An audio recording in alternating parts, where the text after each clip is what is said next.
자, 수익의 효과를 올릴 수 있다는 거. 죄송합니다. 예. 자, 그 다음에, 기술적인 요인. 자, 기술적인 요인 같은 경우에는, 지금 얘기를 하고 있죠. 그 다음에 과학화가 됐다는 거. 요즘 같은 경우에 좀 더 많이, 좀 더, 심도 있게 하기 위해서 어떻게 하나요? 과학화로서, 뭐, 예를 들자면은, 뭐, 커피 같은 경우도,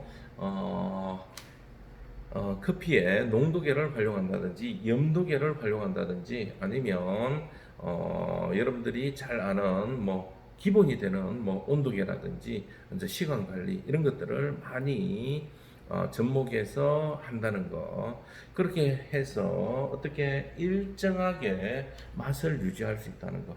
과거 같은 경우는 어떻습니까? 주방장의 입맛이라든지 아니면 이미 만들어 놓은 것들이 끓고 달아서 어떻게 되나요? 아주 처음에는 싱겁다가 나중에는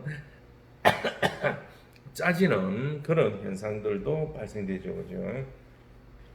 자, 그 다음에 컴퓨터, 그 다음에 인터넷 보급화 등으로 인해서 SNS 같은 경우, 과거에는 이제 좀 그 입소문이 나고, 다시 사람들이 방문해주고, 재방문해주고, 이런 부분들이 굉장히 많이 오랜 시간이 흘러서 점점, 가게가 성장했다면, 오늘날 같은 경우에는 어떤 현상이 일어나나요?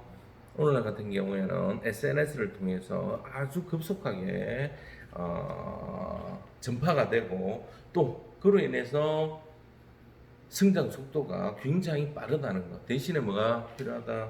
네, 라이프 스타일도 바뀌어지고 또 그 다음에 이 생명력이 또 짧아지는 그러한 또 역기능이 나타나고 있습니다. 뭐 순기능도 있다면 또 역기능도 나타나겠죠, 그죠? 자, 그 다음에 뭐 저장이나 아니면 포장 기술도 아주 발달했습니다. 예를 들자면은 요즘 같은 경우 여러분들은 아직 잘 모르겠지만 차 같은 경우 어, 어디에 가면 자 전라도 보성에 가면 차들이 많이 나오죠. 굉장히 자 이렇게 차들이 많이 나오는데 과거 같은 경우에는 이 차를 그 자리에서 전부 다 덮어버려요.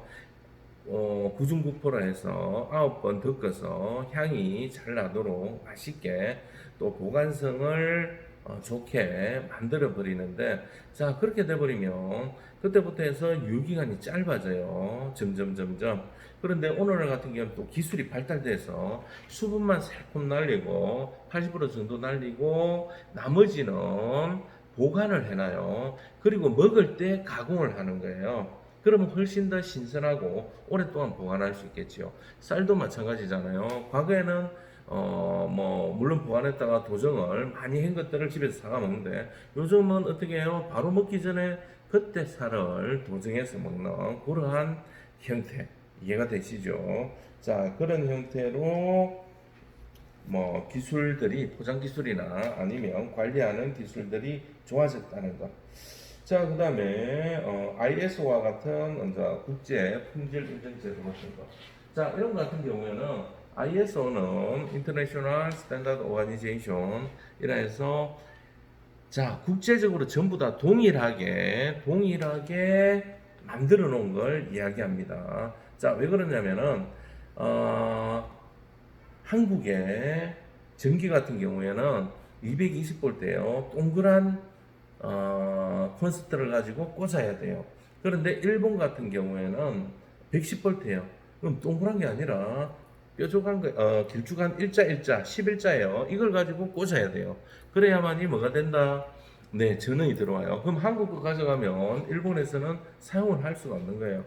그러면 일본 거는 한국에 오면 사용을 못 해요. 그러니까 문제가 되겠죠. 그래서 어떻게 인터내셔널 스탠다드 그러니까 한국 표준이 아니라 국제적 표준을 만들어서 전부 다 동일하게 만들어요.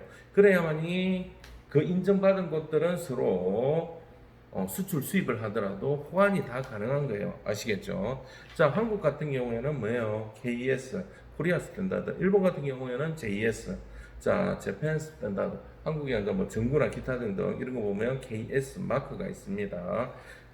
자, 그런 부분이 있다는 거. 자, 그런 거 외에도 한국 같은 경우 대단합니다. 자, 그런 거 ISO를 하면 뭐가 생겨요? 돈을 줘야 돼요. 인정을 받으려면. 어디에다가? 네, 영국에다가. 근데 이제 한국 같은 경우에는 합섭해가지고 또 한국적으로 또 새롭게 만들기도 하고요. 자, 그 다음에 프랜차이즈 시스템이 점점 더 많아졌다. 기술적으로. 그래서 훨씬 더 좀 더 간편하고 좀더 뭐 보관 유지 그다음에 이제 뭐 각종 홍보 이런 것들이 이제 외식 산업을 증가시키는 부분 중에 하나다. 자, 효율적인 자 프랜차이즈로 인해서 효율적으로 식당도 관리를 하고요. 또 그다음에 전자상거래다 아니면 카드 문화도 많잖아요.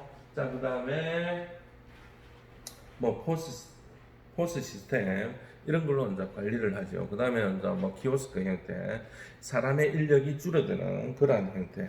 자, 이런 것도 어떻게 되나요? 성장 요인에 기인한다는 거 아시겠죠? 자, 두 번째 외식 산업의 문제점과 성장 요인에 대해서 한번 알아봤습니다. 좀 쉬었다가 또 잠시 후에 뵙겠습니다. 대단히 고맙습니다.